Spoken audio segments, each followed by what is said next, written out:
Welcome to Thaaraas PHYSICS Syllabus Standard 11th Unit 9 Vaayukkalin Iyakkaviyar kolkai Kinetic Theory of Gases. இப்போ நம்ம இந்த வீடியோவில் என்ன பார்க்க போறோம்னா 9.2 வாயு ஒன்றினால் ஏற்படும் அழுத்தம். இந்த மெயின் டாபிக் கீழே வந்து 8 சப்டிஷன்ஸ் இருக்குது. இதில் வந்து ஃபர்ஸ்ட் 5 சப்டிஷன்ஸ் வந்து ஏற்கனவே லாஸ்ட் வீடியோஸ்களில் பார்த்துருக்கோம். இப்போ நம்ம இந்த வீடியோவில் என்ன பார்க்க போறோம்னா 6th சப்டிஷன் 9.2.6 சராசரி வேகம் V bar. இங்கிலீஷில் வந்து average speed or mean speed அப்படின்னு சொல்லுவோம். இந்த டாபிக் பற்றி தான் டீட்டெயிலாக பார்க்க போகிறோம். 9.2.6 சராசரி வேகம் V bar average speed or mean speed. சராசரி வேகம்னா என்னன்னு சொல்லிட்டு பார்ப்போம். சராசரி வேகம் என்பது அனைத்து மூலக்கூறுகளுடைய வேகங்களின் சராசரி என வரையறுக்கப்படுகிறது. சராசரி வேகம்னா என்னென்னா எல்லா மூலக்கூறுகளோட வேகங்களின் சராசரி தான் சராசரி வேகம். V1, V2, V3 சற்று Vn என்பவை ஒவ்வொரு மூலக்கூறின் வேகம் என எடுத்துக்கொண்டால் ஃபஸ்ட்டு மூலக்கூறோட வேகம் வந்து V1, இரண்டாவது மூலக்கூறோட வேகம் வந்து V2. ஸோ அப்படி வந்து எல்லா மூலக்கூறுகளோட வேகத்தை வந்து நம்ம வந்து இப்படி நம்பர்ஸில் நம்ம குறித்து நம்ம எடுத்துக்கிட்டோன்னா V bar is equal to அதுக்கு வந்து ஆவரேஜ் கண்டுபிடிக்கணும். V1 + V2 + V3 2 + Vn divided by capital N.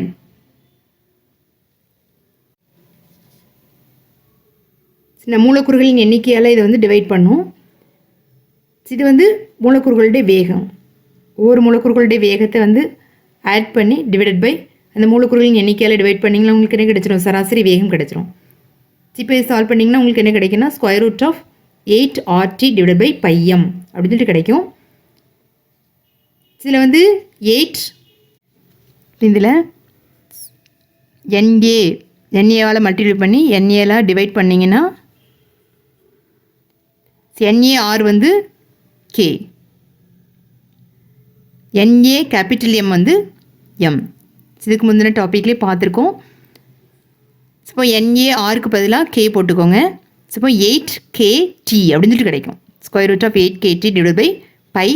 இந்த NA வந்து ஸ்மால் m இருக்கும். சரியா? ஸோ இப்போ என்ன கிடைக்கும்? √8KT / πm அப்படின்னு சொல்லி கிடைக்கும். இதில் வந்து √8 / π அதனோட மதிப்பு என்னென்னா கண்டுபிடிச்சிங்கன்னா 1.60 அப்படின்னு சொல்லி கிடைக்கும். 1.60 அப்படின்னு சொல்லி கிடைக்கும். ஸோ அப்போ இந்த √8 / π இருக்கக்கூடிய இடத்துல 1.60 போட்டுக்கோங்க. 1.60 into √KT / small m அப்படின்னு சொல்லிட்டு கிடைக்கும். ஸோ அதான் இதில் கிடச்சிருக்கு. நமக்கு இந்த ஈக்குவேஷனில் இருந்த கேபிட்டல் M அப்படிங்கிறது எது குறிக்கும்னா M என்பது வாயு மூலக்கூறின் மோலார் நிறையையும் ஸ்மால் m என்பது வாயு மூலக்கூறின் நிறையையும் குறிக்கும். கேபிட்டல் Mங்கிறது வந்து வாயு மூலக்கூறோட மோலார் நிறையை குறிக்கக்கூடியது. ஸ்மால் எம்ங்கிறது வந்து வாயு மூலக்கூறின் நிறையை குறிக்கக்கூடியது. ஸோ அப்போ அந்த ஈக்குவேஷனில் வந்து நம்ம கண்டுபிடிச்சது V bar is equal to என்ன கிடச்சிருக்கு? √8 / π. அதுக்கு வந்து நம்ம வேல்யூ போட்டோன்னா 1.60 கிடைக்கும். ரிமைனிங் உள்ளதை வந்து √க்குள்ளே எடுத்து எழுதிக்கோங்க. √KT / m சொல்லிட்டு கிடைக்கும். ஸோ இப்போ V bar is equal to 1.60 into √KT / m. இதான் வந்து என்னென்னா சராசரி வேகம். அதுக்குள்ள சமன்பாடு. நல்லா ஞாபகம் வச்சுக்கோங்க. இதோட 9.2.6 சராசரி வேகம் இந்த டாபிக் வந்து முடியுது. 9.2.6 சராசரி வேகம் V bar இந்த டாபிக் பற்றி டீட்டெயிலாக பார்த்துட்டோம். நெக்ஸ்ட் வீடியோவில் நெக்ஸ்ட் சப்டிஷன் பார்ப்போம். தேங்க்யூ.